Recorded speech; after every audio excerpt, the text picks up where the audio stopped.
Hello friends, आज का जो हमारा टॉपिक है वो है political structure of Islamic Republic of Iran.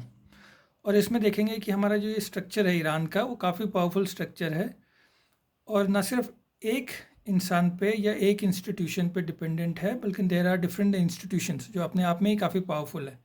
सो किस तरीके से इसराइल के अटैक को भी इस इंस्टीट्यूशन ने झेल लिया और कुछ अपना भी लोगों का एक एंगर था, उसको भी उसने झेल लिया। तो हम देखते हैं कि जो सबसे पहला जो लोग हैं, जो पीपल हैं, जो इलेक्टोरेट हैं, 18+ से ऊपर जो भी लोग हैं वो वोट करते हैं, चाहे मेल हो चाहे फीमेल हो, दोनों वोट करते हैं। और वो वोट करते हैं प्रेसिडेंट को। प्रेसिडेंट जो है 4 years के लिए चुना जाता है, 2 टर्म के लिए चुना जाता है। यहाँ पे इसकी सिमिलरिटी अमेरिका से भी कर सकते हैं, जहाँ 2 टर्म के लिए प्रेसिडेंट चुना जाता है एंड 4 years के लिए चुना जाता है प्रेसिडेंट। पर सिमिलरिटी जो है वो यहीं पे ख़त्म हो जाती है।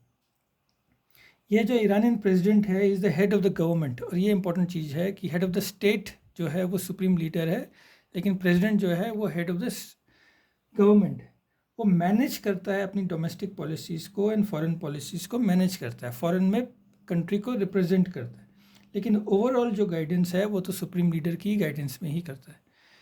फिर दूसरा जो इंस्टीट्यूशन है, जो लोग जिसको वोट करके चुनते हैं, वो पार्लियामेंट है या मजलिस है, जो कि लॉ बनाती है, राइट। इसके अलावा एक और इंस्टीट्यूशन है, that is also very important institution, जो लोग डायरेक्टली जिसको चुनते हैं वो असेंबली ऑफ एक्सपर्ट्स है ना। ये असेंबली ऑफ एक्सपर्ट जो है क्लरिक की असेंबली है, यानी मुल्लाओं की है, जो वो लोग जो कि इस्लामिक लॉ में एक्सपर्ट हैं, उनकी एक बॉडी है। और ये 88 लोगों की बॉडी है जो 8 years के लिए चुनी जाती है। तो ये 3 ऐसे इंस्टीट्यूशंस हैं ईरान में जो डायरेक्टली लोगों के द्वारा चुने जाते हैं। हाउएवर यहाँ पे एक लिमिटेशन है, सीरियस लिमिटेशन है। वो ये है कि जो हेड ऑफ़ द इंस्टीट्यूशन है, चुना गया है प्रेसिडेंट, वो हेड ऑफ़ द गवर्नमेंट है, पर वो सुप्रीम नहीं है। सुप्रीम असल में सुप्रीम लीडर ही है। दूसरी बात, ये पार्लियामेंट भी कई जगह काफ़ी इंपॉर्टेंट होती है, जैसे ब्रिटिश पार्लियामेंट इंपॉर्टेंट है, लोगों द्वारा चुनी गई है, लेकिन वो भी सुप्रीम नहीं है। अल्टीमेटली गार्जियन काउंसिल ही एक पावरफुल इंस्टीट्यूशन है, इसके बारे में अभी हम देखेंगे, जो ये डिसाइड करता है कि कौन व्यक्ति पार्लियामेंट के लिए खड़ा होगा, इलेक्शंस के लिए खड़ा होगा, कौन प्रेसिडेंट के लिए खड़ा होगा, कौन असेंबली ऑफ एक्सपर्ट्स के लिए खड़ा होगा। तो जब भी ईरान में इलेक्शंस हो, आप गार्जियन काउंसिल का नाम जरूर सुनोगे। तो सिर्फ वो लोग जिनकी लॉयल्टी डाउटफुल नहीं है टुवर्ड्स द इस्लामिक रेजिम, सिर्फ वो लोग खड़े हो सकते हैं प्रेसिडेंट के लिए, असेंबली ऑफ एक्सपर्ट्स के लिए या पार्लियामेंट के लिए खड़े हो सकते हैं। वो लोग जिनके जो विचार हैं काफ़ी ऑर्थोडॉक्स विचार हैं, कंजर्वेटिव विचार हैं, ना कि प्रोग्रेसिव विचार हैं, सिर्फ वो लोग यहीं खड़े हो सकते हैं। तो एक सीरियस चेक हो जाता है डेमोक्रेसी में।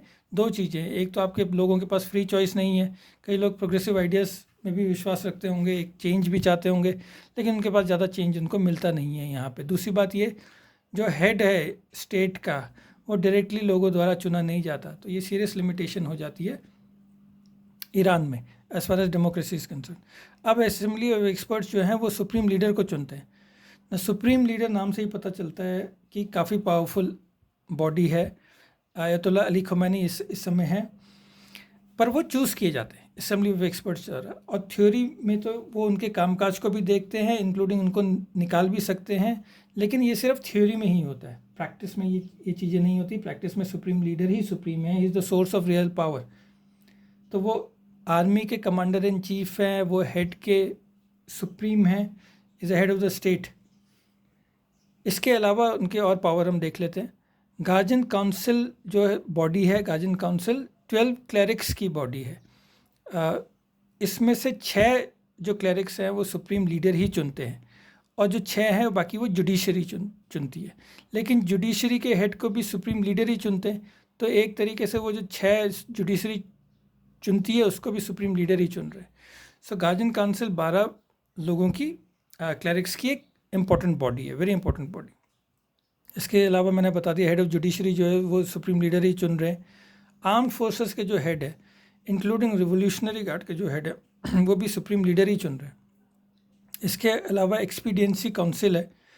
एक्सपीडियंसी काउंसिल जो है, एक तो एडवाइस करती है सुप्रीम लीडर को, दूसरी जो है कभी जो पार्लियामेंट जो लॉ बना रही है इसको चेक करती है एक्सपीडियंसी काउंसिल, उसमें अमेंडमेंट कर सकती है, उसको कैंसिल कर सकती है एक्सपीडियंसी काउंसिल। तो इसके मेंबर्स जो हैं वो सुप्रीम लीडर ही उसको चुनते हैं। इसके अलावा कभी एक्सपीडियंसी काउंसिल में जो चेंज लाया है लॉ में, अगर उसको मजलिस को उसको नहीं पसंद आया तो फिर वो मैटर गार्जियन काउंसिल के पास चले जाता है और गार्जियन काउंसिल ही फाइनल अथॉरिटी है। तो हम system of checks and balance भी कुछ हद तक देख सकते हैं यहाँ पे। इसके अलावा सुप्रीम लीडर जो है इसलिए भी पावरफुल है क्योंकि इसके अंडर में दो बॉडीज़ आती हैं। एक है IRGC यानी इस्लामिक रिवोल्यूशनरी गार्ड कोर, जिसको कि इस्लामिक रिवोल्यूशनरी गार्ड्स भी बोलते हैं।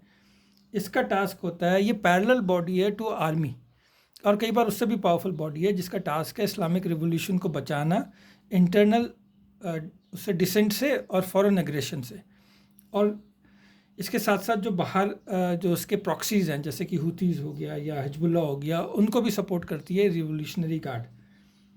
इसके अलावा एक और पैरामिलिट्री फोर्स है बासिज ब्रिगेड करके, जो है एक्चुअली में रिवोल्यूशनरी गार्ड का ही पार्ट, और ये लॉ एंड ऑर्डर मेंटेन करने में या मॉरल पुलिसिंग करने में, जैसे कि जो औरतें हैं वो ढंग से हिजाब पहन रही हैं कि नहीं पहन रही है, या इस्लामिक लॉ जो है वो ढंग से अपनाया जा रहा है कि नहीं अपनाया जा रहा है, वो यही बासिज ब्रिगेड जो है उसी का काम है। तो एक बहुत इंपॉर्टेंट और बहुत पावरफुल बॉडी है। तो हम ईरान का जो पॉलिटिकल स्ट्रक्चर है उसको देखते हैं, तो हम देखते हैं कि सुप्रीम लीडर वेरी पावरफुल है, ऑल पावरफुल एक तरीके से कह सकते हैं। ये कि एज ए इंस्टीट्यूशन है जो कि हेरिडिटी इंस्टीट्यूशन नहीं है, इसको चुना जाता है, तो वो उसको एक ईरान की पॉलिटिक्स को एक स्ट्रेंथ प्रोवाइड करता है। इसके अलावा और भी इंस्टीट्यूशंस हैं जो कि चेक्स एंड बैलेंसेस में बेस्ड हैं।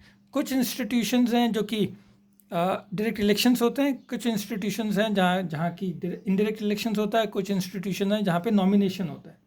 तो ये सब चीज़ें ईरान को एक पावर प्रोवाइड कराती है। बाहर से तो कम स्ट्राइक से तो कम से कम ये इंस्टीट्यूशन गिरने वाला नहीं है। या तो एक पॉपुलर रिवोल्ट हो इसके अगेंस्ट इंटरनल ईरान में, या फिर ग्राउंड इन्वेजन हो, तभी चेंज होगा, अदरवाइज़ ये चेंज नहीं होगा। Thank you.